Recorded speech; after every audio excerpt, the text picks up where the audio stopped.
Pues vamos a continuar.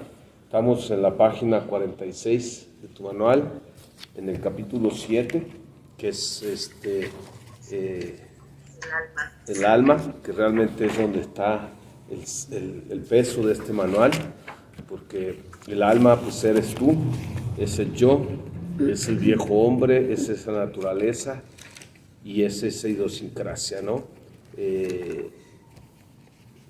La palabra le llama de muchas maneras al ser humano, y que cuando tú y yo la leemos tenemos que entender a qué se está refiriendo.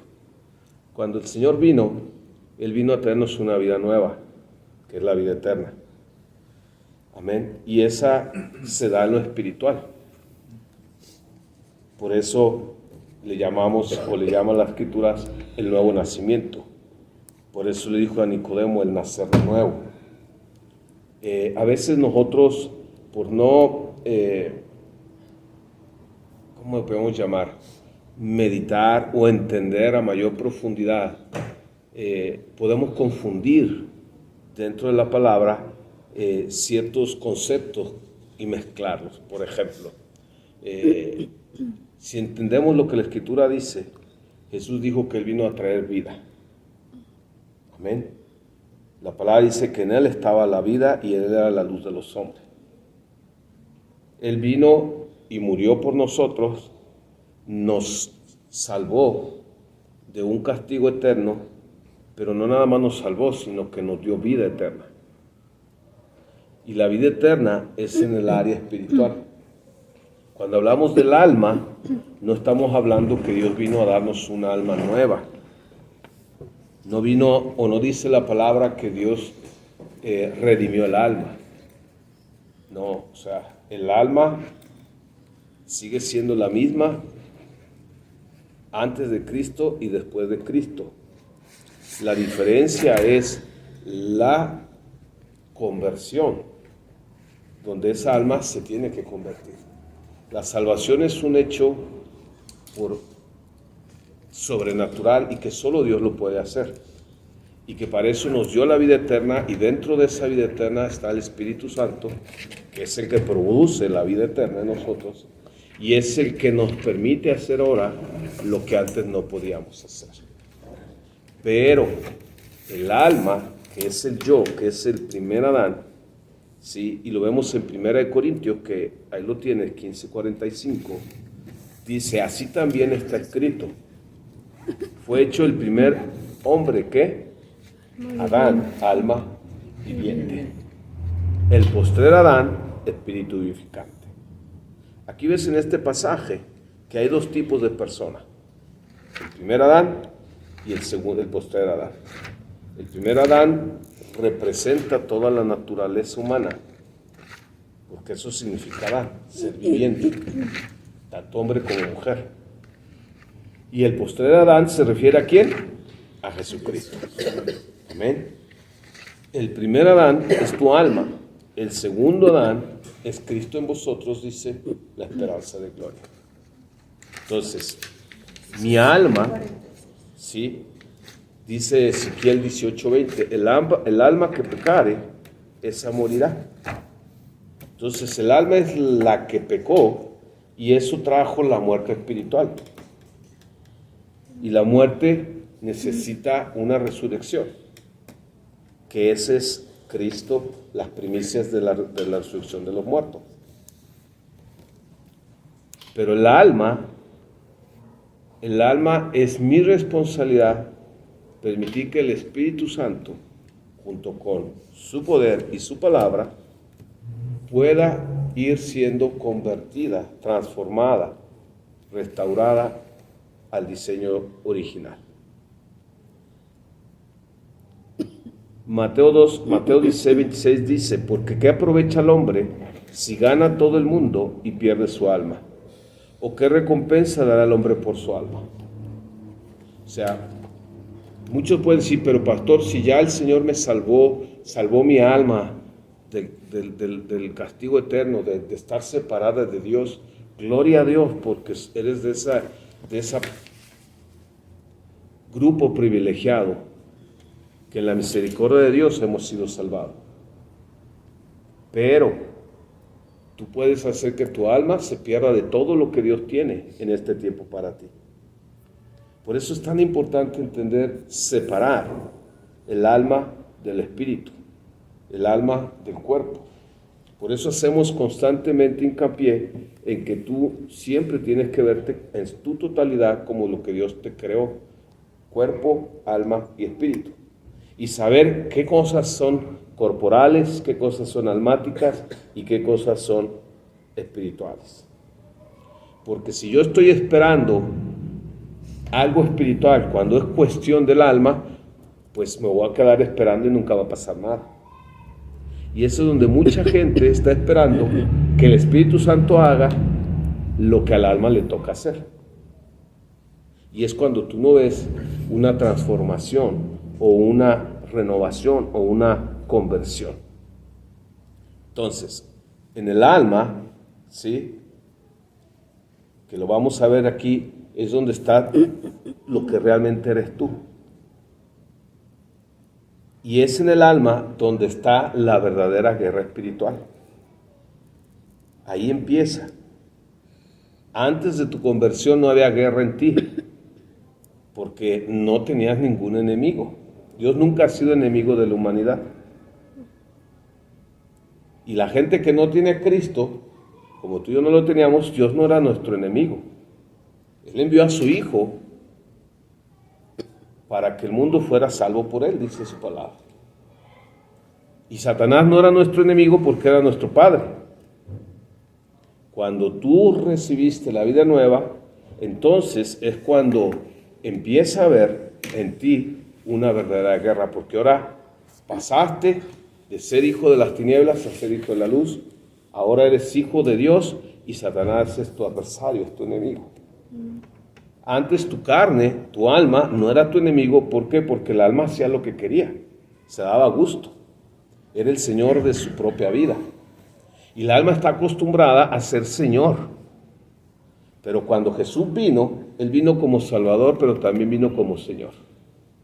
Y ahí es donde está el problema. No tenemos problema en la salvación. No tenemos problema en ver a Jesucristo como nuestro Salvador. El problema está en que no lo vemos la mayoría de las veces como nuestro Señor. Seguimos siendo señores de nuestra alma. Seguimos creyendo que tenemos nosotros todavía ese lugar. Y ese es donde esa alma, esa manera de vivir, que está acostumbrada a un estilo de vida sin Dios, a un estilo de vida de no dar cuenta, sino responsabilizarse, entonces empieza un choque que antes no había. Ahora hay una vida espiritual que te está confrontando a esa alma. Ahora hay una conciencia que a lo mejor se está despertando. Ahora hay algo en ti que en la mente, en los pensamientos antes no había una disyuntiva o una confrontación, porque estaba tu alma en paz consigo mismo. Pero ahora el Espíritu Santo no te deja estar en paz. Y es en los pensamientos donde realmente empieza la verdadera guerra espiritual, porque es el espíritu contra el alma. Amén. Es una guerra donde la nueva naturaleza quiere agradar a Dios, pero el alma no quiere agradar a Dios. Por eso dice Romanos que la carne no puede ni se quiere sujetar a Dios. La salvación, te digo, es un acto exterior, hecho por Dios, pero la conversión es un acto interior, que tú tienes que permitirle al Espíritu Santo hacerla. Amén. Amén.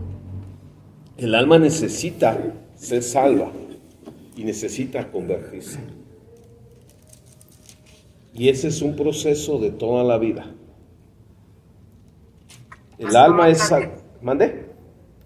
Otra vez, la salvación es un proceso exterior cuando nosotros declaramos que Jesús es el Señor para gloria de Dios Padre. Amén. Pero la conversión viene de sanar interior.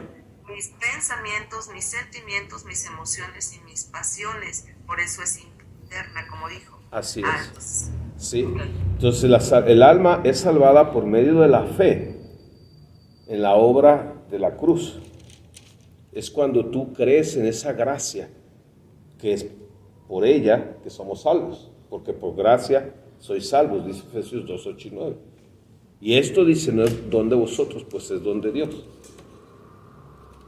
Pero cuando dice en Romanos 10, 9 y 10, que si confesares con tu boca que Jesús es el Señor y creyeres en tu corazón, o sea, está hablando del alma, está hablando de convicción, ¿sí?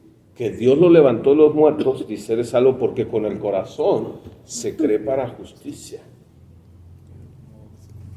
¿sí? O sea, entonces ahí es donde tú tienes esa salvación. Pero es el trabajo del Espíritu Santo, que ya te dio una vida nueva, el traer cada vez más una convicción de pecado, de justicia y de juicio, como dice Juan 16. De pecado por cuanto no creen en mí. Ya te trabajó contigo en esa área porque ya crees en Jesucristo, gloria a Dios. Pero es un principio, la salvación, que tiene la meta, la conversión o la santificación. Por eso la palabra de Dios nos demanda que seamos santos como aquel que nos ha llamado es santo, en toda vuestra manera de vivir. Nos dice que seamos perfectos como nuestro Padre Celestial lo es. Nos dice Romanos 12 que Él quiere llevarnos hasta la unidad del Espíritu para llevarnos hasta la estatura del varón perfecto. Ese es el trabajo del Espíritu para tu alma. ¿Ok? Dice Romanos 8 que el ocuparse de la carne es muerte, pero ocuparse del Espíritu es vida y paz. Y es donde la gente dice, a ver, pero ¿cómo si ya tengo vida? ¿Cómo si yo ando en la carne va a traer muerte? Entonces, ¿estoy muerto o estoy vivo? Y es donde la gente empieza a mezclar y cree que puede vivir como antes, porque tiene la vida eterna, y que no hay una consecuencia o una condenación, porque la salvación no se pierde. A ver, la salvación es una cosa y la conversión es otra. ¿Yo puedo perder mi conversión? Sí. ¿Cuánto cristiano no vive como siempre ha sido, aunque ya tiene a Cristo en su vida, porque no se ha convertido al Señor? ¿Por qué crees que les dijo el Señor? ¿Por qué me dicen Señor si no hacen lo que les digo? Ahora, Romanos 8:7 dice, los designios de la carne son enemistad contra Dios. O sea, el alma está enemistada con Dios. Esa vieja naturaleza está enemistada. Yo tengo que renovarme en la mente, en mi alma, para empezar que mi espíritu, que quiere agradar a Dios, y que es lo único que anhela, lo haga. La carne, que es la vieja manera de vivir y de pensar, no quiere. Y en tu alma están las dos trabajando. ¿Sí me explico? En tu alma están trabajando. Ese es el verdadero conflicto de los hijos de Dios. Esa es la verdadera guerra espiritual. O sea, es mi alma contra mi carne. Y la palabra es muy clara. La única manera de agradar a Dios es andando en el espíritu y no en la carne. Por eso dice ahí, termina diciendo en Romanos 8:9, que nosotros no vivimos según la carne, sino según el espíritu. Pero aclara, si es que el Espíritu de Dios mora en vosotros, y si alguno no tiene el Espíritu de Cristo, no es de él. Entonces imagínate toda una vida sin Cristo, una manera de pensar, un alma que se está gobernando a sí mismo, que decide lo que es bueno y lo que es malo, y que va de acuerdo a lo que ya vimos, la cultura, la familia, la percepción, la perspectiva, todo lo que ya hemos estudiado. Y de repente tiene un encuentro con el Salvador, y viene la vida eterna a su ser. O sea, yo no digo que no hay excepciones donde la gente hay un cambio radical, pero la mayoría de nosotros es un proceso. Y normalmente creemos que porque hemos dejado cosas exteriores, hay una conversión. Cuando el nuevo pacto viene a tratar de la manera que era en el antiguo, lo exterior, a una manera interior. A una manera que ya está hablando no de lo externo, sino de esa alma que es la que tiene que rendirle cuentas a Dios. No sé si me estoy dando a entender, o sea, es por gracia, pero viene a demandar esa gracia un mayor nivel de dar cuentas a Dios. Porque ya no es nomás de algo que hablo o digo, sino es algo que pienso o siento. Y desde ahí ya Dios me empieza a demandar. Ahora, ¿por qué el alma no puede? Porque tiene toda una manera de pensar, de una forma, y todo comienza en el pensamiento. Todo lo que tú ves empezó un día en una forma de pensamiento. ¿Cómo crees que existías antes de que el mundo fuera formado? Porque dice la palabra que tú y yo ya habíamos sido predestinados antes de la fundación del mundo. Pero si no existíamos, ¿cómo fuimos predestinados? Pues porque ya estábamos en la mente de Dios, en el pensamiento de Dios. Y solo era cuestión de que Dios decidiera que tú y yo apareciéramos en escena. Pero siempre ha estado, desde antes de la fundación del mundo ha estado, todo lo que tú eres, cómo ibas a ser en el corazón de Dios. Todo empieza con un pensamiento. Lo que tú veas, un día a alguien se le ocurrió una comunicación como esta que estamos teniendo por internet, pero no existía el internet. Pero hoy existe porque todo empezó en un pensamiento. Y es parte de esa semejanza que Dios puso en nosotros que nos permite, de lo que ya está, crear cosas. Porque todo esto que volteas a ver a tu alrededor, ve tu casa, ve la luz, ve esto, no existía antes. O sea, lo único que existía es lo que Dios creó. Y la imagen y semejanza del hombre le permite que de lo que Dios creó, Él cree, use las cosas para ir creando nuevas cosas. Entonces imagínate cuántos pensamientos no pasan cada día por tu mente. Los que han estudiado dicen que son de 6,000 a 10,000 pensamientos diarios.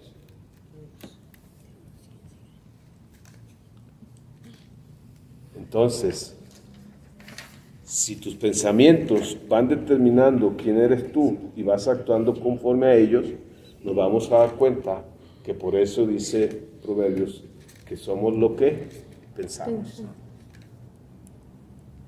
Ya vas entendiendo por qué 2 Corintios 10, 3, 5 dice que llevemos cautivo todo pensamiento a la obediencia a Cristo. Entonces, Dios creó al mundo con un propósito, al hombre con un propósito y lo puso en el huerto. Y en algún momento el hombre pensó algo que hasta el día de hoy seguimos sufriendo las consecuencias. Pensó en rebelarse, en no creerle a Dios, en desobedecer a Dios. Pensó que él podía decidir qué era bueno y qué era malo. Y hasta el día de hoy tú y yo estamos batallando con eso. Y eso que ya tenemos a Cristo. Entonces, tu mente, que es donde está principalmente o empieza todo, cada día está siendo bombardeada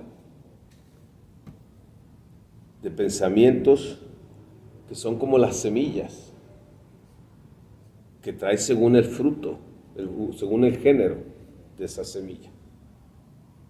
Y nomás hay dos tipos de semilla: la que es de Dios, que es su palabra, y la que no es de Dios, que se opone a Dios. ¿Cuáles son las que estamos permitiendo que caigan en la tierra de nuestra alma? Porque eso es lo que tarde que temprano va a dar fruto. Tienes que verte de esa manera porque todo el día tú estás escuchando tus pensamientos. Podrás desconectarte de muchas cosas del mundo, pero nunca te vas a poder desconectar de la voz de tu pensamiento. Y esa voz ese pensamiento fue y está corrompido. ¿Sí me explico? Dios lo creó perfecto. Él terminó de crearte y dijo, es bueno y es bueno en gran manera. Y antes de que el hombre desobedeciera, no tenía manera de conocer lo malo, mucho menos de pensarlo. Pero a través de haber escuchado la voz Eva de la serpiente y Adán de su mujer, es como el hombre perdió su posición delante de Dios y perdió realmente la capacidad de escuchar a Dios. Entonces, ¿qué es lo que ves ahí cuando se acerca? Dios dijo algo, mira, todo esto es para ti, no comas de este árbol porque vas a morir. Viene la serpiente y le dice, mira, no es cierto. Hoy te dicen, eres libre de hacer lo que te plazca. Nadie tiene derecho a decirte lo que tienes que hacer.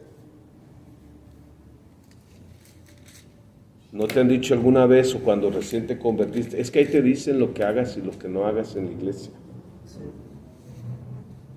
O sea, dime de dónde es esa voz. Es la misma voz que se movió en el Edén. Es verdad con que Dios dijo que no comieras de ningún árbol porque vas a morir. No, mira, no es cierto. O sea, el mundo, tu carne, te va a decir siempre que hay otra manera de pensar a lo que Dios dice. Y que es válida. Que es aceptable. Y cuando tú y yo le damos entrar a esos pensamientos, ya perdimos. Porque ya nos empezamos a desviar. ¿Qué es lo que le pasó ahí a Adán y a Eva? O sea, Dios no es cierto lo que dice. Lo que pasa es que Dios no quiere que te la pases bien, no quiere que te divierta. Es más, Dios sabe que si tú comes de ese árbol vas a ser como Dios, sabiendo el bien y el mal. Entonces, del poder del pensamiento es lo que sugiere el pensamiento. Las sugerencias, todo empieza con una sugerencia. Satanás le sugirió a Eva que no iba a pasar lo que Dios decía que iba a pasar. Y es lo mismo que sigue haciendo, y es lo mismo que tu corazón en esa naturaleza caída hace hoy en día. Te sugiere que no pasa nada si te permites ciertas cosas. Y esas sugerencias son pensamientos persistentes, tentadores, seductores, cautivantes. Pensamientos o expresiones como todo mundo lo hace. Si te hace sentir bien, pues ¿por qué va a ser malo? O nadie lo tiene que saber. O sabes que ya te mereces. Te lo mereces. O una vez no hace daño. ¿O cómo puedes tú depender de un libro que se escribió hace 2000, 3000, 4000 años? O ahora en la iglesia decir, bueno, es que pues no es lo mismo ahorita que en ese tiempo. O sea, cuando la palabra es absoluta y no cambia. O cuántas veces no creemos que podemos hacer las cosas y no pasa nada y salirnos con la nuestra. Entonces, tú tienes que tener cuidado qué tipo de pensamientos estás permitiéndote o te estás alimentando. Porque esos pensamientos, tarde que temprano, van a manifestarse en acciones. En acciones ya sean correctas, en acciones incorrectas. Y no es cuestión de si lo vas a hacer o no, es cuándo lo vas a hacer. Y pueden pasar años. Si somos honestos, yo creo que más de alguna vez hemos caído en cuenta de que ya después de tiempo como cristianos empezamos a hacer algo que creímos que ya nunca íbamos a volver a hacer. Que ya estaba dominado, que ya estaba sometido. Pero que en algún momento te empezaste a permitir. A veces es más fácil verlo en terceras personas. que se permitieron algo creyendo que no pasaba y que hoy a lo mejor ya ni siquiera están siguiendo al Señor. Entonces, las leyes de Dios fueron hechas para que nosotros fuéramos protegidos y para nuestro bien. Las leyes de Dios es lo que va a hacer que realmente estemos bien y nos vaya bien. Y esas mismas leyes, al ser quebrantadas, es lo que hace que nos vaya mal. La palabra de Dios es muy clara, dice que como el hombre permitió lo que es bueno y lo que es malo, Dios tuvo que poner leyes para que el hombre supiera lo que para Dios era bueno y malo. Por eso ahí en Romanos 7 dice, por medio de la ley me di cuenta del pecado. Entonces la ley vino a ser para mí muerte, y dice, no, al contrario, por causa de que la ley me dice, yo puedo reconocer lo que está mal. Amén. Entonces la ley demuestra que no tenemos la capacidad de decidir o de juzgar qué es bueno y qué es malo. Eso solo le corresponde a Dios. Y esa es la consecuencia de esa alma que cayó, que pecó y que tuvo que ser salvada en Cristo y que necesitaba una nueva naturaleza, porque esa vieja naturaleza no tiene remedio. Pero nosotros, ¿sabes? Creemos que en el alma Dios vino a redimir esa vieja naturaleza. Esa vieja naturaleza, el único lugar que tiene, y lo dice la palabra, es la cruz. Tiene que morir. No tiene lugar en la vida cristiana, o no debe de tenerla. Ahora, ¿qué más hay en el alma? Ya hablamos de la mente, que es donde están los pensamientos, donde empieza todo. En el alma, aparte de tus pensamientos, están tus emociones, tus sentimientos. Las emociones son reacciones que normalmente ocurren de una manera espontánea, automática. Son reacciones que se dan y normalmente son las más básicas. Son, por ejemplo, la ira, la vergüenza, la culpa, la alegría, la tristeza, el miedo. Son las que normalmente son las emociones básicas. Y son, te digo, de una manera automática y dependen de un estímulo externo, de alguna situación que estés viviendo. ¿Ok?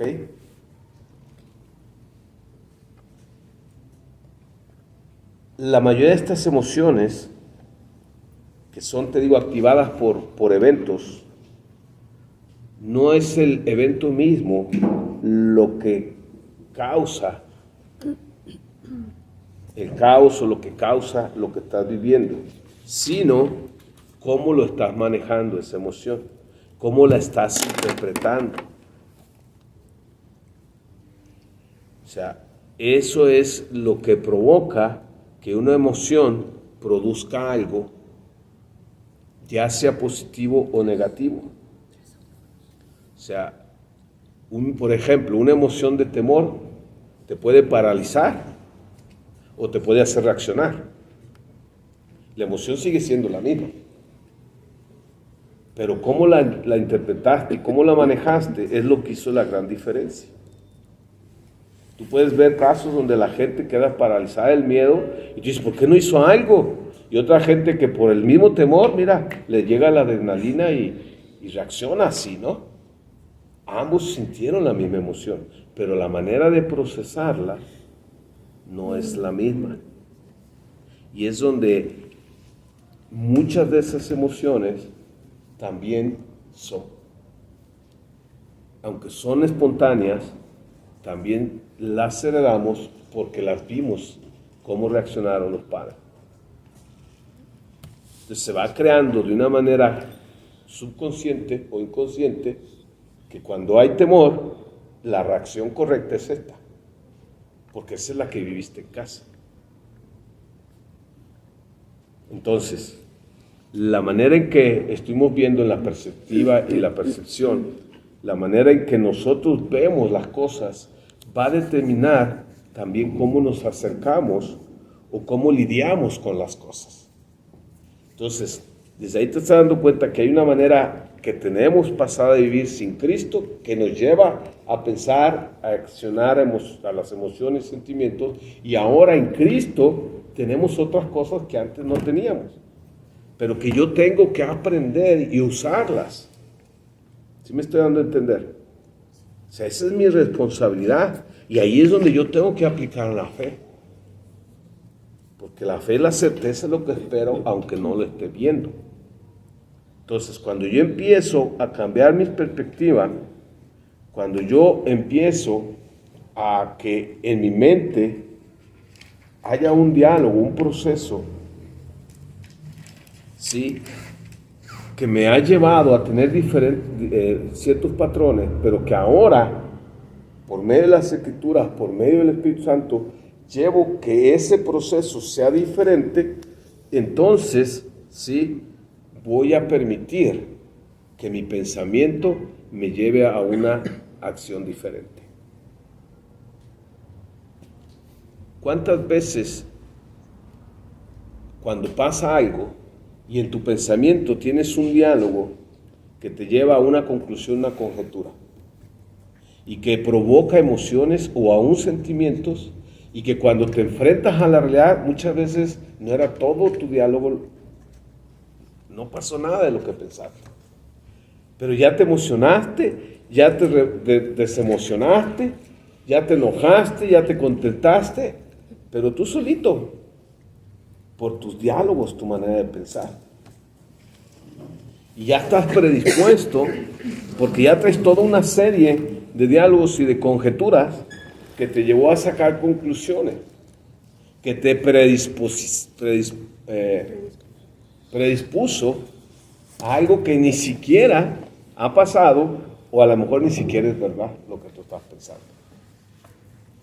Entonces, cuando yo empiezo, como dice la palabra de Dios, a pensar en lo justo, en lo puro, en lo santo, en lo que hay virtud alguna, en algo digno de la alabanza, dice, en eso pensar.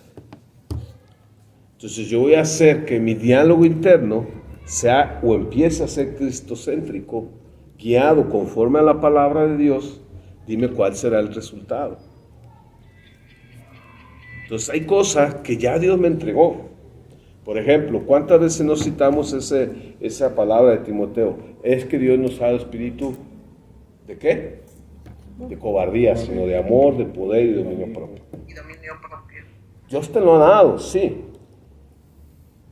Pero yo soy responsable de que ese espíritu se manifieste o siga manifestándose el espíritu de cobardía. O de esclavitud, cuando dice también, Él no te ha dado espíritu de esclavitud, sino de adopción, por lo cual clamamos Abba Padre. O sea, ya está hecho, Jesús exclamó, consumado es. Él nos entregó todo, pero yo soy el responsable de permitir que lo que ya me entregó Dios vaya transformando mi alma. ¿Cuál es la imagen? ¿Cuál es la meta de esa alma? ¿A dónde tiene que llegar? Pues la palabra nos lo dice, a la estatura del alma de Jesucristo. Esa es la imagen que yo tengo que tener. Entonces, cuidemos mucho esos diálogos internos, esos pensamientos, porque son los que nos predisponen y los que nos llevan a accionar la mayoría de las veces. Y que la mayoría de las veces, te vuelvo a repetir, no son como creíamos.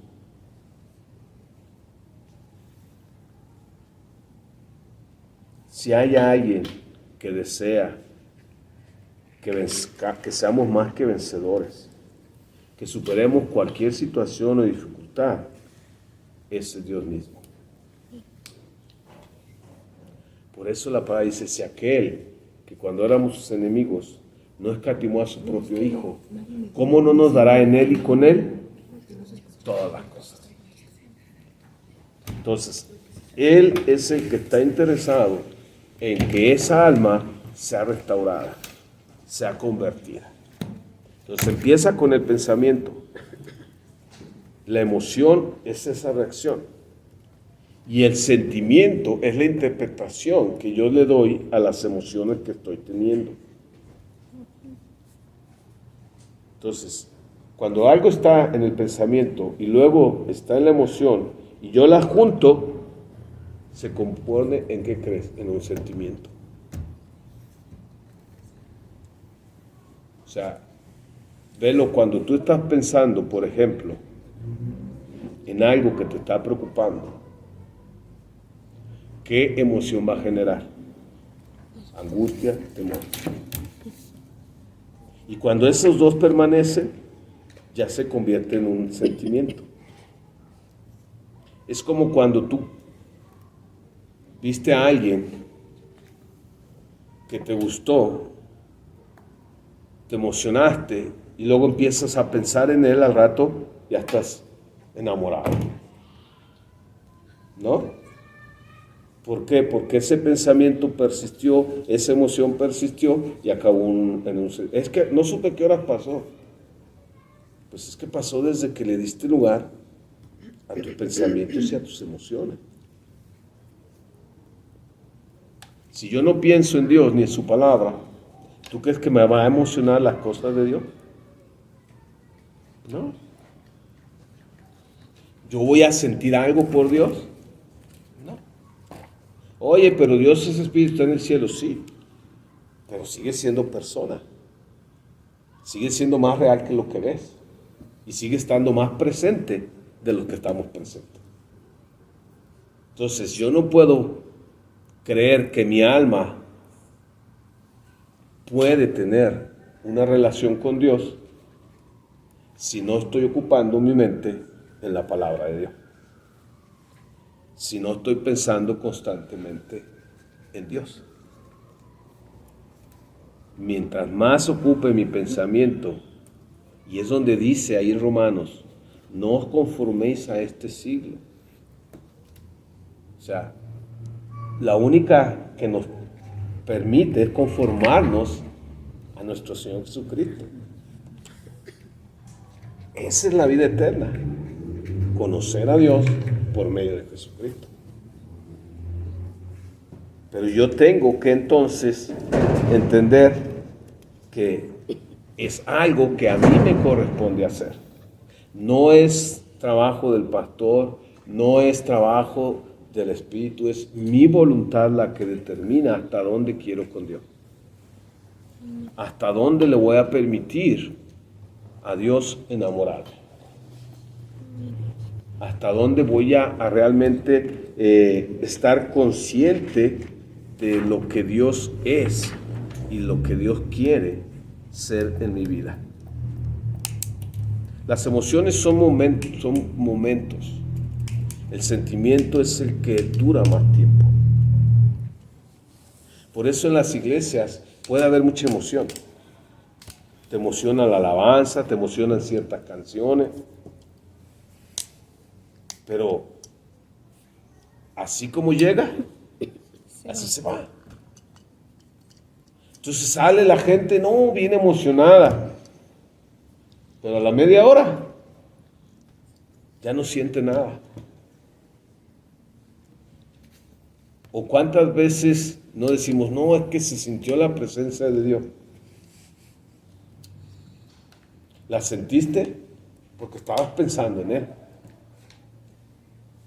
Oye, es que no la sentí. Pues ¿cómo la vas a sentir si tú estabas ahí, pero tu corazón y tu mente estaban allá en el tianguis o sabe dónde? O sea, no puedes pretender que depende de Dios en manifestarse cuando Él es omnipresente. Amén. Si yo no lo estoy sintiendo, es porque yo no le estoy poniendo atención. Es que no hubo nada en el servicio. Espérame, se habló la palabra, entonces estuvo el verbo ahí. El Espíritu Santo siempre está y siempre está hablando Dios. El problema es que si mi pensamiento o mi emoción está en otro lado, claro que no voy a sentir nada. Entonces, entendamos, hay una diferencia entre el pensamiento, la emoción y el sentimiento, sí, pero trabajan juntos. No pueden existir uno sin el otro. Las emociones pueden ser inconscientes, o sea, a veces no las controlas, se dan así. El sentimiento es algo que es más consciente. Pero tanto una con la otra, te digo, vienen y nacen muchas veces en los pensamientos.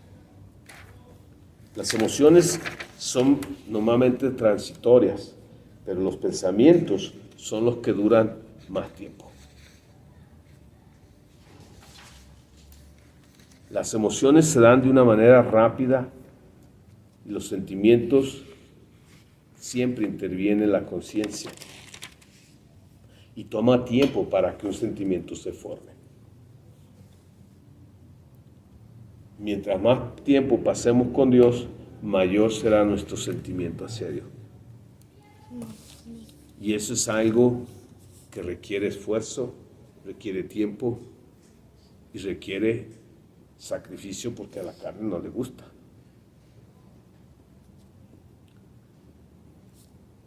Ahora, una emoción puede despertar diversos sentimientos. O sea, la misma emoción, como te decía hace rato, puede despertar un sentimiento y esa misma emoción en otra gente despertar otro sentimiento.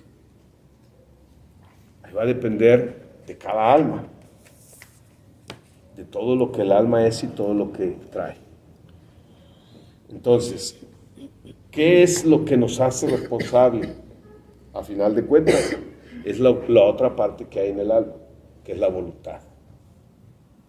Entonces, en el alma está tu voluntad, está tu mente, en la cual están tus pensamientos, y está tus emociones y tus sentimientos. Es la voluntad la que te hace responsable delante de Dios, porque es la capacidad que tienes para decidir. Es la que te va a hacer y va a determinar, a final de cuentas, tu conducta.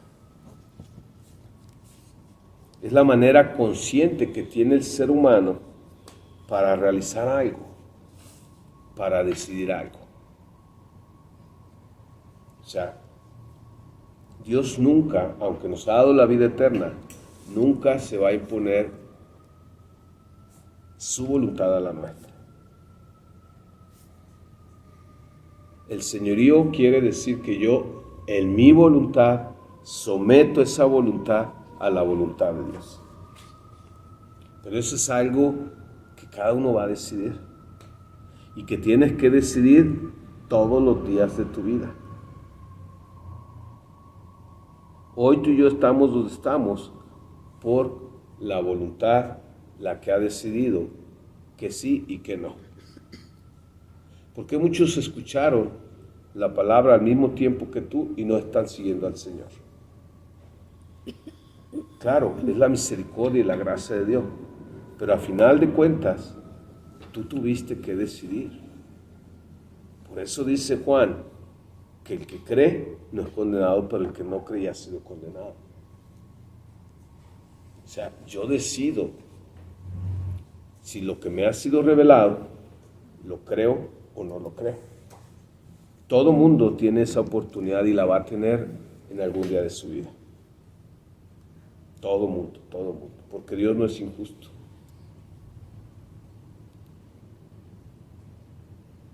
¿Cómo elijo yo cuál voluntad seguir? Porque eso es lo que determina la conversión, la santificación. Eso determina el cumplimiento del propósito que Dios tiene para nuestra vida. ¿Cómo puedo yo realmente elegir la voluntad divina? Mira, acompáñame a Filipenses. Ahí tú ya sacando.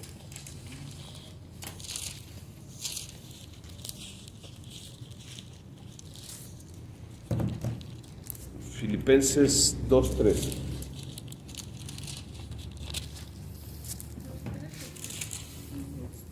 Filipenses 2:13. Fíjate lo que dice. Porque Dios es el que en vosotros produce el querer como el hacer por su buena voluntad. O sea, de entrada es algo que solo Dios puede producir.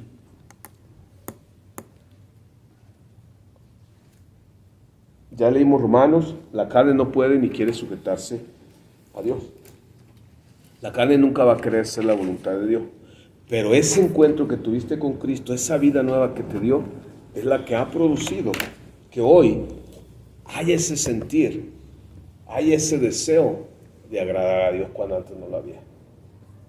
No sé si recuerdas tus tiempos sin Cristo, donde no había temor a Dios, donde no había preocupación, donde no te preocupabas o no te responsabilizabas. Digo, cada caso es diferente, ¿no? Algunos ni siquiera creíamos en Dios. Pero si no creía en Dios, ¿tú crees que me iba a preocupar saber cuál era la voluntad de Dios? Pero aún cuando hubiera cierta creencia, o sea, ¿cuándo fue que realmente te preocupaste por saber cuál era la voluntad de Dios? Y eso solo es provocado por la nueva vida. A eso se refiere que Él pone el querer como el hacer. Él ha puesto en ti el querer agradar a Dios. Esa es la vida nueva. Eso es lo que la nueva naturaleza quiere hacer. Porque el Espíritu nomás quiere agradar a Dios. ¿Estamos de acuerdo? El Espíritu no quiere hacer otra cosa. ¿Por qué? Porque ese Espíritu es el Espíritu de Dios. Es Cristo que nomás quiere agradar al Padre. Pero, sí, tú y yo somos responsables, porque si tú lees poquito atrás en el verso 12, fíjate lo que dice. Por tanto, amados, como siempre habéis obedecido, no como en presencia, sino mucho más ahora en mi ausencia, ocupaos con temor y temblor en vuestra salvación. O sea, ¿cómo me puedo ocupar de algo que Dios ya hizo? Es que Dios te salvó para agradarle a Él, para hacer su voluntad. Él te salvó y Él puso el querer como el hacer. Ahora tú y yo tenemos la capacidad que antes no teníamos en nuestra alma, de negarnos a nosotros mismos para agradarle a Él. Antes era imposible. Yo necesito conocer. Mira, acompáñame por favor a Romanos capítulo 12. 12.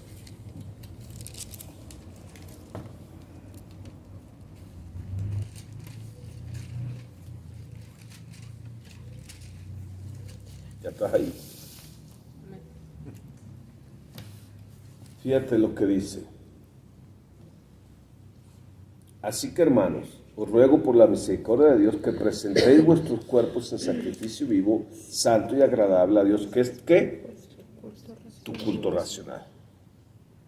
No os conforméis a este siglo, sino transformaos por medio de la renovación de vuestro entendimiento para que comprobéis cuál sea la buena voluntad de Dios agradable y perfecta. O sea, quiere decir que aquí tu verdadera lucha y mi lucha es una guerra de voluntades, la tuya y la de Dios. Antes no podías hacer la voluntad de Dios, hoy sí puedes. ¿Cómo le hago para hacer la voluntad de Dios? Primero pues tengo que conocerla. Pero yo no la puedo conocer si primero no renuevo mi alma, no renuevo mi manera de pensar, no renuevo o cambio la manera de entender las cosas. Antes tenía una manera de entender las cosas. Ahora hay una nueva manera. ¿Cuál? La de Dios.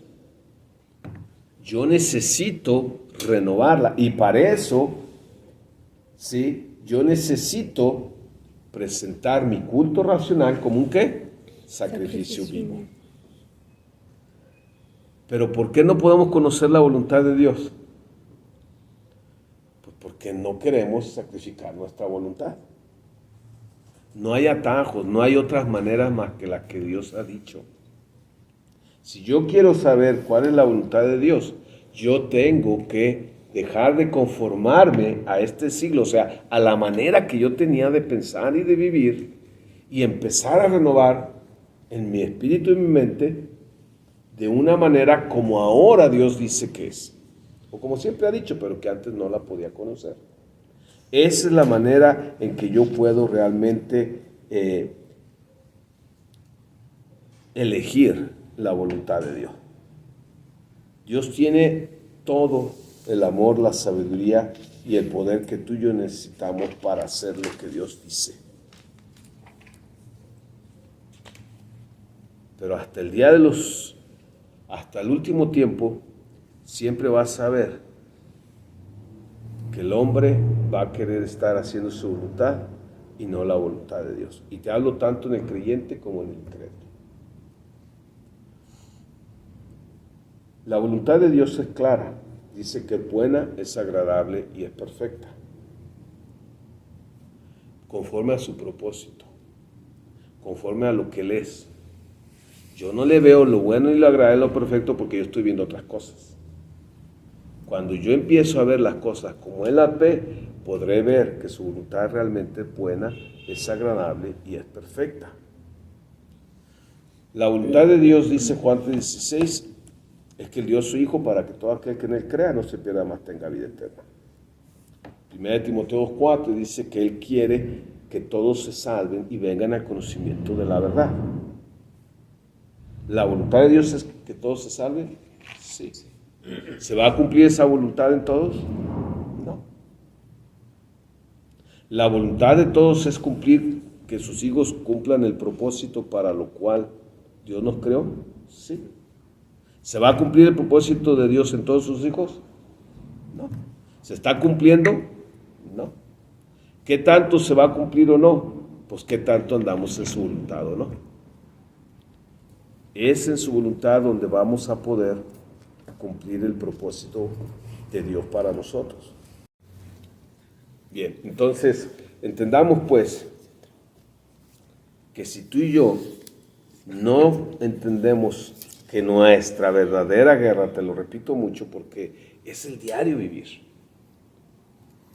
el campo de batalla es tu mente.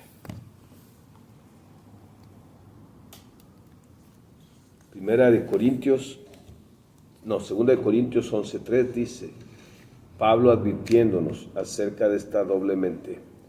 Temo que de alguna manera, como la serpiente sedujo a Eva a través de su sutileza, así vuestras mentes sean corrompidas por la simplicidad que hay en Cristo.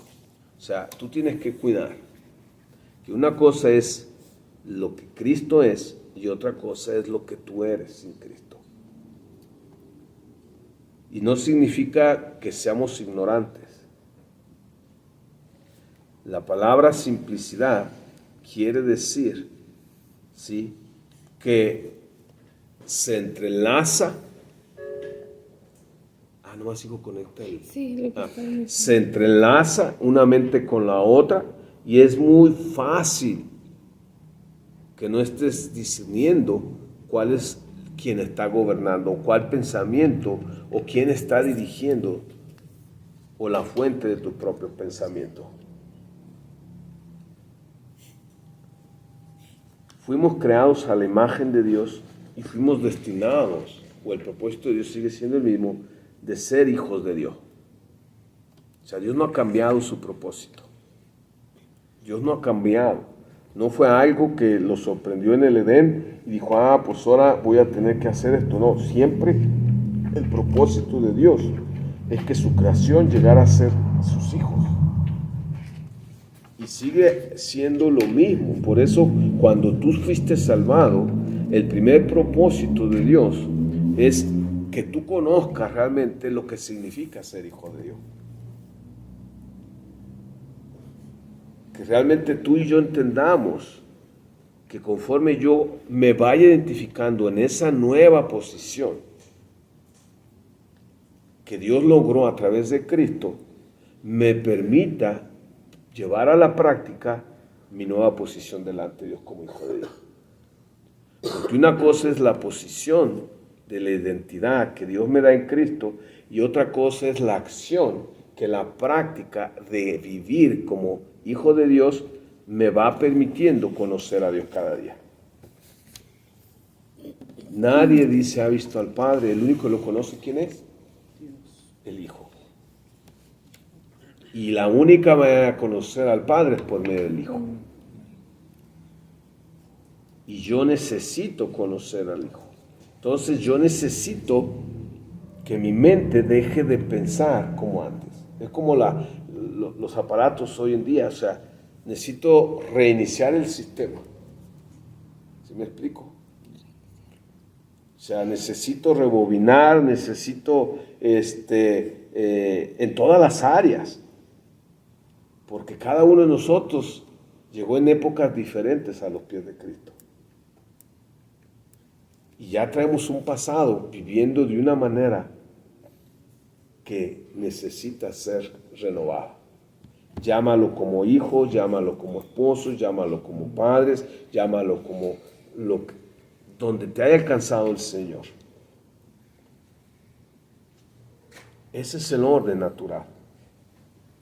Yo necesito que mi alma viva como hijo de Dios para que mi alma sea el esposo, el padre, el ministro que Dios dice que yo tengo que ser. Amén.